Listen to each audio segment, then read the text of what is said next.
اللہ وبرکاتہ۔ الحمدللہ نحمده ونصلي على رسوله الكريم اما بعد۔ قال الله تبارك وتعالى في القرآن المجيد والفرقان الحميد: أعوذ بالله من الشيطان الرجيم، بسم الله الرحمن الرحيم، اهدنا الصراط المستقيم، وصدق الله العظيم۔ وقال الله تبارك وتعالى في الشان حبيبي: إن الله وملائكته يصلون على النبي يا أيها الذين آمنوا صلوا عليه وسلموا تسليما۔ اللهم صل على سيدنا محمد وعلى آل سيدنا محمد وبارك وسلم۔ صلاة والسلام عليك يا رسول الله يا حبيب الله صلى الله تعالى عليه وسلم۔ میں نے جس آیت مبارکہ کی تلاوت کرنے کا شرف حاصل کیا، ارشاد ربانی ہو رہا ہے۔ یہ آیت کریمہ اتنی اہم ہے، کیا بتاؤں کتنی اہم ہے۔ ارے جس کی اہمیت کو بیان کرنے کے لیے زبان مجبور ہو اور اس کی اہمیت کو بتانے کے لیے زبان قاصر ہو تو پھر کوئی کیا بتائے یہ آیت کریمہ کتنی اہم ہے۔ مگر میں اس کے یہ ایک جملے کو یوں عرض کرتا ہوا آگے بڑھ جاؤں، یہ آیت کریمہ اتنی اہم ہے، کوئی نمازی ایک رکعت نہیں پڑھ سکتا جب تک اسے نہ پڑھے۔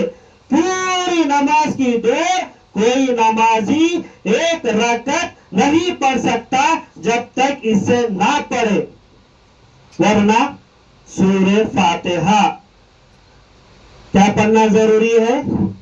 فاتحہ پڑھنا ضروری ہے۔ توجہ چاہوں گا، کیا پڑھنا ضروری ہے؟ فاتحہ پڑھنا ضروری ہے۔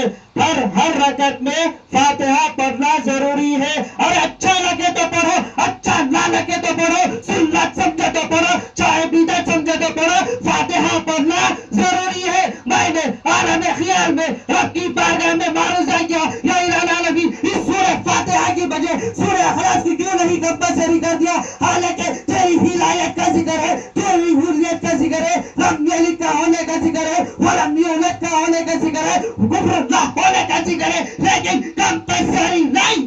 ہاں، یہ نماز میں یہ بالکل جائز ہے کہ آپ سورہ فاتحہ کے بعد کوئی بھی ایک سورہ پڑھ لو، بالکل جائز ہے۔ ایک لمبی آیت جس کے 3 حصے کیا جا سکتے ہو وہ بالکل جائز ہے، لیکن یہ جائز نہیں کہ آپ سورہ فاتحہ ہی پڑھنا چھوڑ دو۔ میں نے عالم خیال میں رب کی بارگاہ میں معروضہ کیا، یا الہ العالمین اس سورہ فاتحہ کو کیوں کمپلسری کر دیا؟ عالم غیب پر چاہتا ہے، اللہ تعالیٰ جانتا ہے میرے بندوں میں کچھ بندے آئیں گے آگے چل کر کے اس فاتحہ کو انکار کریں گے، اس لیے میں سورہ فاتحہ کو کمپلسری کر دیا۔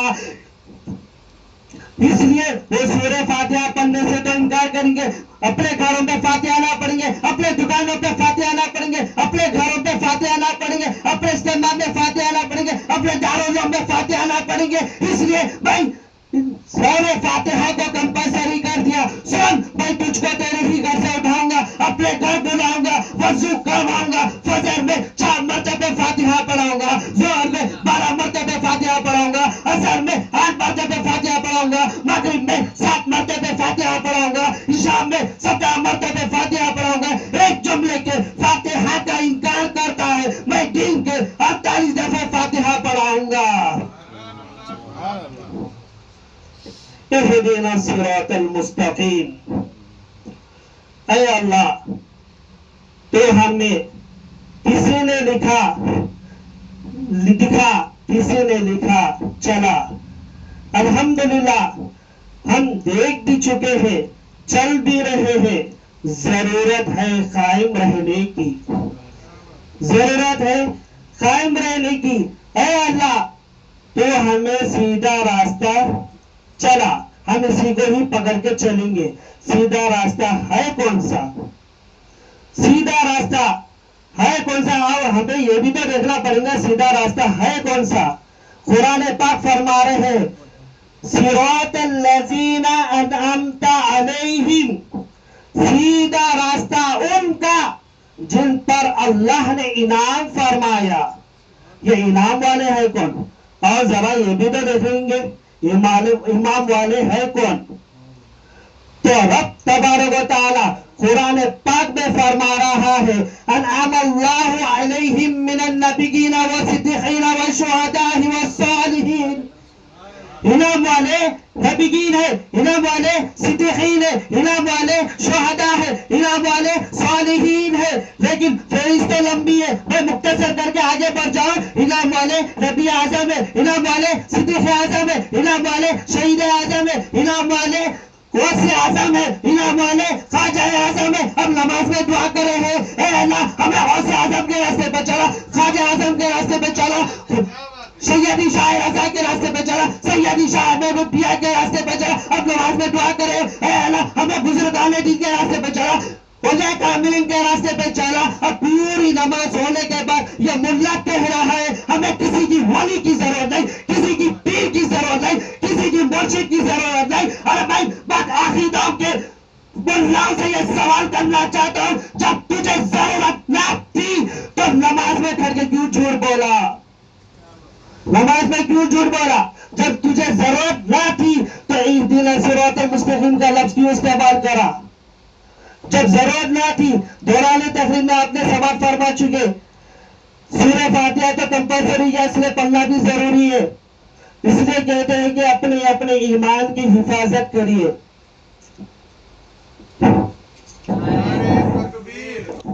اب وہ کہتے ہیں کسی کی ملا کی ضرورت نہیں.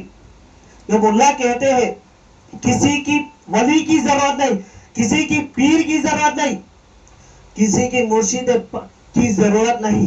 اب وہ تو کہنے والے تو کہہ کے نکل چکے. اب قرآن پاک فیصلہ فرما رہا ہے، قرآن پاک میں یہ فیصلہ فرما رہا ہے انعم اللہ علیہم من النبیین والصدیقین والشہداء والصالحین. انعام والے نبیین ہے، انعام والے صدیقین ہے، انعام والے شہداء ہے، انعام والے صالحین ہے. یہ تو ہم سب کو تو مل چکے ہیں، ہم تو اس قائم پر بھی ہے. اب قرآن پاک میں آگے کیا فیصلہ فرما رہا ہے انعم اللہ علیہم من النبیین والصدیقین والشہداء والصالحین وَمَن يُضْلِلْ فَلَن تَجِدَ لَهُ وَلِيًّا مُرْشِدًا. اللہ جس کو گمراہ کر دے نہ اس کا ولی ہوتا، نہ اس کا ولی ہوتا، نہ اس کا پیر ہوتا. ہم الحمدللہ ہم اہل سنت والجماعت سے ہم سلسلوں سے بھی وابستہ رکھتے ہیں، ہم ہماری ایمان کی تو حفاظت تو کر رہے ہیں. اب یہاں پر یہ ملا کہہ رہا ہے اے اللہ تو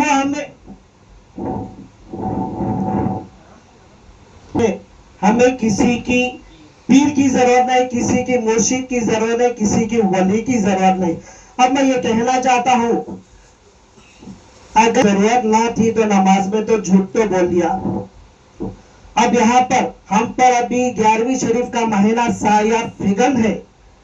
الحمدللہ ہم 11ویں شریف بھی بناتے ہیں اور جھنڈے بھی لہراتے ہیں اور جلوس بھی نکالتے ہیں. اب ان کو بہت بڑی تکلیف ہوتی ہے.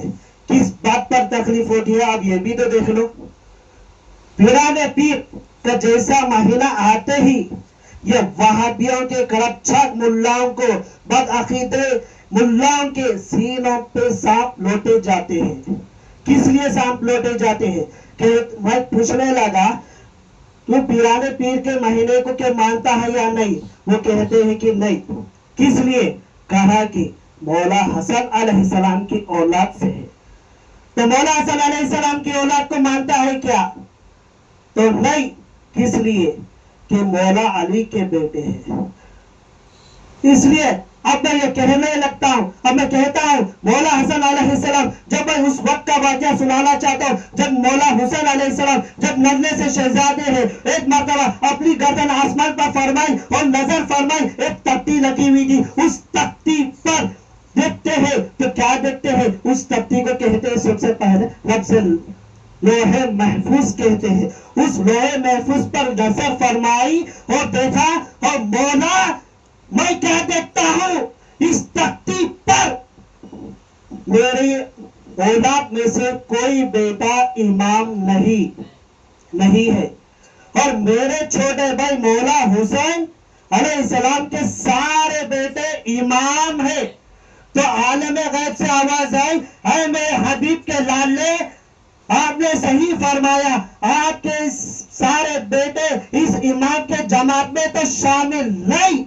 آپ کے چھوٹے بھائی مولا حسین علیہ السلام کہ سارے بیٹے جب ایک سمٹ جائیں گی تو ایک آپ کی اولاد آئیں گی، ایک آپ کی اولاد پیدا ہوں گی، ان کے دور میں، ان کے دنیا میں ایک عبد القادر جیلانی روشن زمین رضی اللہ تعالیٰ عنہ آئیں گے۔ ان کا دور قیامت تک باقی رہے گا، ان کا دور قیامت کی صبح تک رہے گا۔ اور میں آپ کو چھوٹی سی جھلک بتلاتا ہوں، رسول کے بعد علی، علی کے بعد حسن، حسن کے بعد حسین، حسین کے بعد امام زین العابدین، امام باقر، امام جعفر، آپ دیکھ رہے ہیں 11 امام، امام حسن عسکری تک، جہاں امام حسن عسکری تک ان کا دور ختم، غوث اعظم کا دور شروع، غوث اعظم کا دور کل بھی تھا، غوث اعظم کا دور آج بھی ہے، آج کا دور غوث اعظم کا دور ہے۔ کب تک رہیں گا؟ جب تک امام مہدی ظاہر ہوں گے، امام مہدی اہل بیت میں کسی دور میں اہل بیت ختم نہ ہوں گے، کسی دور میں اہل بیت ختم نہ ہوں گے، کسی دور میں پرانے پیر کا مہینہ ختم نہ ہوگا۔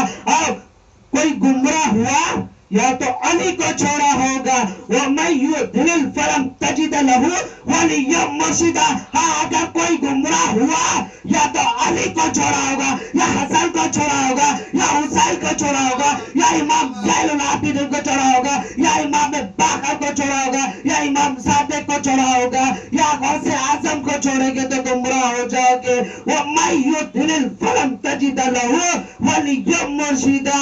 اللہ جس کو گمراہ کرتے نہ اس کا ولی ہوتا نہ اس کا پیر ہوتا۔ الحمدللہ ہم تو اہل سنت والجماعت سے ہیں، ہمیں نبیین بھی مل گئے، صدیقین بھی مل گئے، شہداء بھی مل گئے، اور صالحین بھی مل گئے۔ ہمیں اس محفل میں ہمارے تو جب ملی ہے تو ہمیں یہ ضرورت ہے کہ ہم اس پر قائم رہنے کی۔ اهدنا الصراط المستقيم صراط الذين أنعمت عليهم من النبيين والصديقين والشهداء والصالحين وآخر دعوانا الحمد لله رب العالمين۔